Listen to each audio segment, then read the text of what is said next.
NCR में लगातार प्रदूषण की समस्या बढ़ रही है। प्रदूषण की समस्या जैसे जैसे बढ़ रही है उसको देखते हुए स्वास्थ्य संबंधी प्रॉब्लम भी आ रही हैं।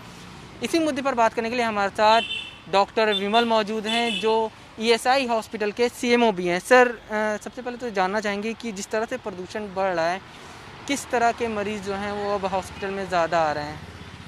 कोरोना तो साथ में चल ही रहा है, लेकिन प्रदूषण बढ़ने की वजह से अभी कुछ समय में देख रहे हैं कि जो सांस के मरीज हैं, जो दमा के मरीज हैं, जिनको सीओपीडी के पेशेंट्स हैं, जिनको क्रोनिक ऑब्स्ट्रक्टिव पल्मोनरी डिजीज़ हैं, इन पेशेंट्स की समस्याएं थोड़ी सी बढ़ गई हैं। पॉल्यूशन बढ़ने की वजह से उनको समस्याएं ज़्यादा हो रही हैं, सांस लेने में तकलीफ़ बढ़ रही है, उनका ऑक्सीजन लेवल कम हो रहा है, और साथ में अगर कोरोना हो जाता है तो उसकी समस्या और भी ज़्यादा गंभीर हो जाती है, क्योंकि वो सीधा हमारे फेफड़ों पे असर कर रहा है। इन लोगों के फेफड़े पहले से ही स्वस्थ नहीं होते हैं, ऑलरेडी वीक हैं।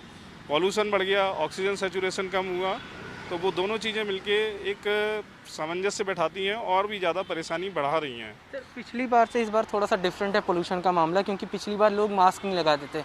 कोरोना चल रहा है इसलिए मास्क लगा रहे हैं, तो अब और ज़्यादा घुटन की समस्या, थोड़ी सी सांस लेने की दिक्कत जो है वो लोगों को ज़्यादा आ रही है। ऐसे लोगों के लिए क्या सुझाव आप देंगे जिनको पहले से ही सांस की दिक्कतें हैं या इस तरह की कोई बीमारियां हैं सांस संबंधी?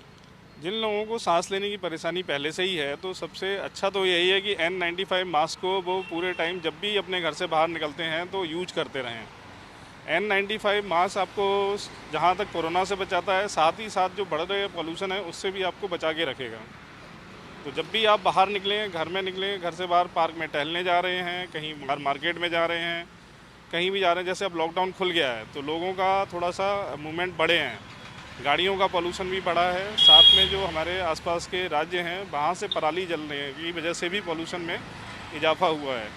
तो उस को देखते हुए हमें N95 मास्क का ही यूज करना है। जब भी आप बाहर जाएं, घर से बाहर निकलें, N95 मास्क लगा के रखें और वो आपको काफ़ी हद तक इन सब बीमारियों से बचा के रखेगा। आखिरी सवाल, ख़ासतौर से बुज़ुर्ग जो हैं वो पोल्यूशन से सबसे पहले ज़्यादा इफ़ेक्ट होते हैं, क्योंकि उनको तरह तरह की बीमारियों से, तो उनके लिए क्या सुझाव आप देंगे कि किस तरह से वो पोल्यूशन से बच सकते हैं, अपने आप को बचा सकते हैं? जब सुबह और शाम के टाइम जब सर्दी बढ़ती है तो सर्दी बढ़ने के साथ साथ थोड़ा सा कोहरा भी उसके साथ में मिक्सअप हो जाता है, और जो स्मोक होती है वो मिलके एक स्मॉग बना लेती है।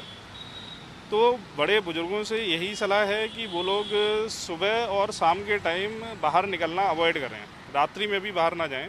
जब थोड़ी सी धूप अच्छी खिली होती है उस समय आप बाहर जाके पार्क में भी टहल सकते हैं। रनिंग नहीं करनी है, कोई एक्सर्शन वाली एक्सरसाइज नहीं करनी है, आप हल्की लाइट एक्सरसाइज कर सकते हैं, लाइट वॉकिंग कर सकते हैं। बहुत ज़्यादा मेहनत वाला काम नहीं करना है। यानी घर पे भी रहकर अगर चाहें तो एक्सरसाइज कर सकते हैं? बिल्कुल, घर में भी एक्सरसाइज कर सकते हैं, अनुलोम विलोम कर सकते हैं, जो रेस्पिरेटरी की जो एक्सरसाइजेस होती हैं वो कर सकते हैं। बाहर पार्क में डे टाइम में जा सकते हैं।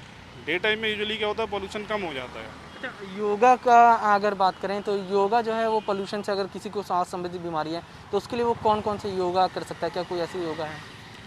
मेरी सलाह यही है कि सभी लोग जिनको भी सांस की समस्याएं हैं, अगर वो लोग अनुलोम विलोम करते हैं, दिन में 15 मिनट के लिए अनुलोम विलोम भी करते हैं, तो उनके फेफड़ों में काफ़ी अच्छी स्फूर्ति आ जाती है, स्वस्थ ऑक्सीजन अंदर जाती है, अच्छी हवा अंदर जाती है, तो उनकी लंग की कैपेसिटी बनी रहती है और उनको इस तरह के कई तरह की बीमारियों से बचा के रखती है।